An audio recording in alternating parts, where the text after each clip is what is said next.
শনিবার hepatitis foundation রাজ্য কমিটির পক্ষ থেকে স্বেচ্ছায় এক রক্তদান শিবিরের আয়োজন করা হয়। এই দিন জিবি হাসপাতালের ব্লাড ব্যাংকে এই শিবিরটি অনুষ্ঠিত হয়। এই দিন শিবিরে উপস্থিত ছিলেন রাজ্যের বিশিষ্ট চিকিৎসক ডক্টর প্রদীপ ভৌমিক সহ হেপাটাইটিস ফাউন্ডেশন রাজ্য কমিটির কার্যকর্তারা। এই দিন শিবিরে প্রায় 20 থেকে 25 জন রক্তদাতা স্বেচ্ছায় রক্তদান করেন। এ বিষয়ে রাজ্যের বিশিষ্ট চিকিৎসক ডক্টর প্রদীপ ভৌমিক জানিয়েছেন, রাজ্যে রক্তের স্বল্পতা রয়েছে। রক্তের অভাবে অনেক রোগীরই মৃত্যু হয়। তাই রোগের যোগান দিতে এবং রক্তের যোগান মূলত দিতে এই রক্তদান শিবির করা হচ্ছে বলেই তিনি উল্লেখ করেন। আজকে এখানে আগরতলা গভর্নমেন্ট মেডিকেল কলেজ এবং জিবি হসপিটালের ব্লাড ব্যাংকে একটা ব্লাড ডোনেশন প্রোগ্রামের আয়োজন করেছি।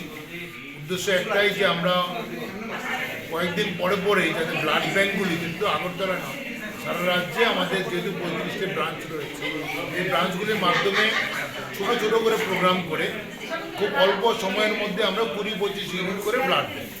কারণ বেশি ব্লাড দিলে সেটা অনেক কাজে লাগে না, প্রয়োজন হয়তো থাকে না, তার চেয়ে বেশি ব্লাড দিলে সেটা নষ্ট হবে। তাই আমরা ঠিক করেছি সারা বছর আমরা 1000 ইউনিট ব্লাড দেবো সারা রাজ্যে, সেগুলো ভাগ করে দেবো।